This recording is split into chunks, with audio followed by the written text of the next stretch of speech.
अस्सलाम वालेकुम व्यूवर्स, मेरा नाम नवीद है और मैं UN holding real estate and builders के प्लेटफॉर्म से वीडियो शूट कर रहा हूँ। बेसमेंट कैसे बनानी चाहिए, बेसमेंट बनाते वक्त आपको किन किन प्रोसेसेस में से गुजरना पड़ता है, उसकी एक मुकम्मल वीडियो सेट हम शूट कर रहे हैं।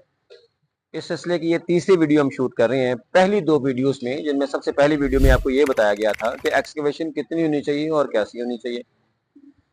दूसरे स्टेप में ये बताया गया था कि एक्सकेवेशन के बाद से लेकर फर्स्ट स्लैब पोरिंग, जिसको हम पीसीसी भी बोलते हैं, उसके दौरान कौन कौन से स्टेप्स हैं।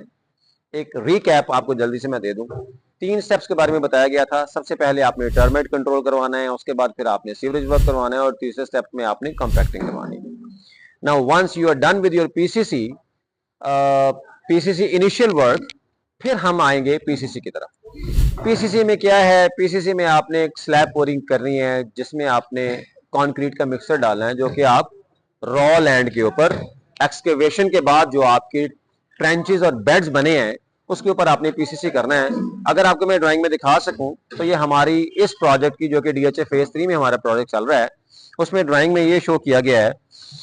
ड्राइंग के मुताबिक हमारी पीसीसी जो है वो 4 इंच की शो की गई है, जो कि हमने यहाँ पर फर्स्ट स्लैब पोरिंग हमने 4 इंच की पीसीसी करनी है। यहाँ पे पीसीसी करते वक्त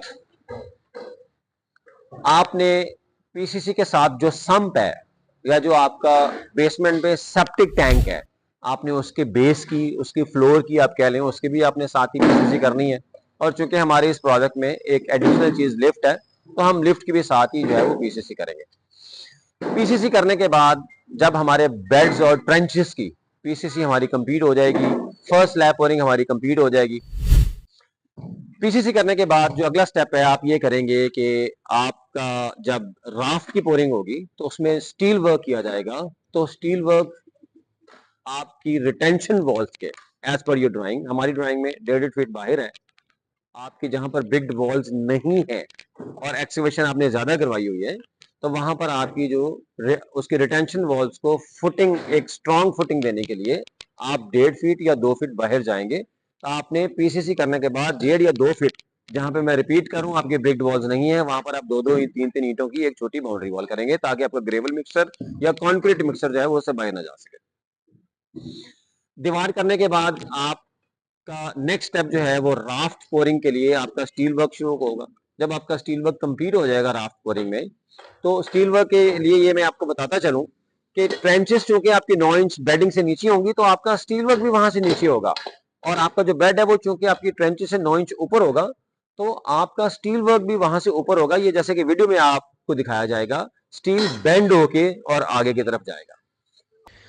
जब राफ्ट का स्टील वर्क कंप्लीट होता है तो राफ्ट के स्टील वर्क के बाद सबसे इम्पॉर्टेंट स्टेप जो है वो वाटर स्टॉपर का है।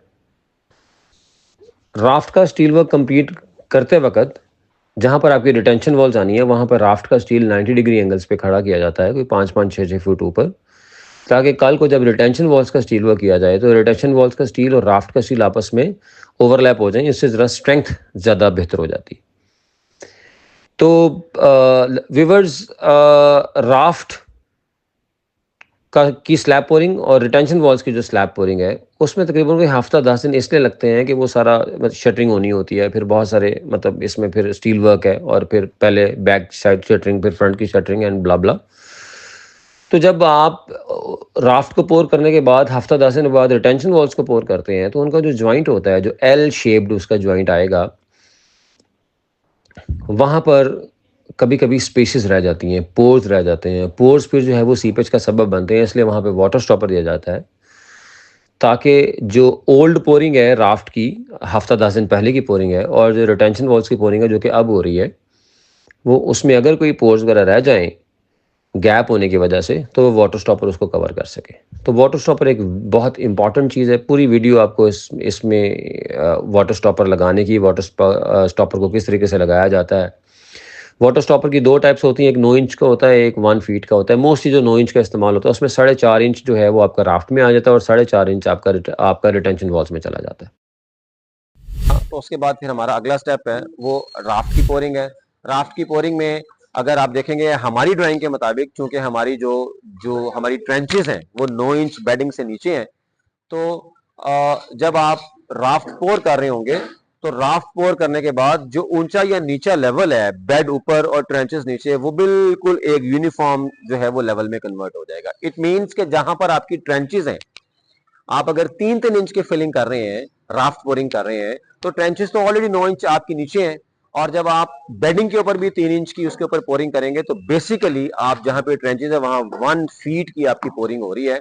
तो जहां पे ट्रेंचेस है वहां पर 1 फीट की पोरिंग होगी, और जहां पर आपकी बेडिंग है वहां पर आपकी 3 इंच की पोरिंग होगी, 3-4 इंच अप्रोक्सीमेटली। उसके बाद जब आपकी राफ्ट पोरिंग हो जाएगी तो आपकी वॉल्स बिल्कुल, आपका जो फ्लोर है, आपका जो फर्श है, वो बिल्कुल, जो बेस है वो बिल्कुल सीधी एक आपके पास जो सरफेस की शक्ल में नजर आएगी आपको। राफ्ट की पोरिंग के बाद अगला स्टेप है, आपने रिटेंशन वॉल्स की तरफ आना है। अगला स्टेप में जब आप रिटेंशन वॉल्स की तरफ आ रहे होंगे, तो रिटेंशन वॉल्स में जहां जहां आपकी ब्रिक्ड वॉल्स हैं उसके पीछे तो आप शटरिंग नहीं लगाएंगे, क्योंकि वो ब्रिक्ड वॉल करने का मकसद ये था कि आपकी बैक साइड वाली वो जो वॉल यूज हो जाएगी एज शटरिंग, और उसके आगे फिर आप शटरिंग लगा के आप पूरा एक वो उसके बॉक्स का जो है वो शक्ल दे देंगे आप। जहां जहां आपकी ब्रिक्ड वॉल्स हैं वहां पे तो शटरिंग नहीं होगी, लेकिन जहां जहां आपकी ब्रिक्ड वॉल नहीं है और आपने एक्सकेवेशन 2-2 2.5 फीट पीछे की हुई है, उसके पीछे तो आपने शटरिंग लगानी है। और वो शटरिंग लगाने से पहले आपको यहां पर वीडियो में कंप्लीट बहुत अच्छे तरीके से दिखाया जाएगा कि सबसे पहले हम एक 9 इंच वाइडर कंक्रीट का ब्लॉक बनाएंगे, ताकि हमारी शटरिंग उस कंक्रीट के ब्लॉक के दोनों तरफ लग सके, पीछे भी और आगे भी। एक्चुअली हम शटरिंग वाले को एक ऐसी हम एक चाल दे देंगे कि वो उसके मुताबिक ही वो अपनी पूरी शटरिंग वहां पे फिक्स करेगा, और वो हम बड़े ध्यान से पैमाइश करने के बाद फिर ये सारा हम ये प्रोसेस है वो कंप्लीट करेंगे। अब सबसे पहले जहां पर आपकी ब्रिक्ड वॉल्स नहीं है उसके पीछे आप शटरिंग लगाएंगे। शटरिंग लगाने के बाद जब आपकी पूरी जगह पे जहां जहां ब्रिक्ड वॉल्स नहीं है उसकी बैक साइड पे शटरिंग आपकी कंप्लीट हो जाएगी। जैसे कि आपको वीडियो में हर स्टेप जो मैं आपको बता रहा हूं वो वीडियो में साथ साथ आपको एक्सप्लेन किया जा रहा है। तो फिर आप स्टील वर्क शुरू होगा, फिर राफ्ट पोरिंग के बाद जब आप रिटेंशन पोरिंग पे आएंगे तो बैक साइड की शटरिंग, मैं रिपीट कर रहा हूं, जहां पे ब्रिक्ड वॉल्स नहीं है बैक साइड की शटरिंग लगाने के बाद आप उसके आगे स्टील वर्क कंप्लीट करेंगे। जब आपका स्टील वर्क कंप्लीट हो जाएगा फिर उसके आगे शटरिंग लगाई जाएगी, और जब शटरिंग वर्क आपका कंप्लीट हो जाएगा तो फिर ऑफ कोर्स आपकी रिटेंशन वॉल्स की पोरिंग आपकी शुरू हो जाएगी। वीडियो में आपकी रिटेंशन वॉल्स की पोरिंग का प्रोसेस कंप्लीटली दिखाया गया है।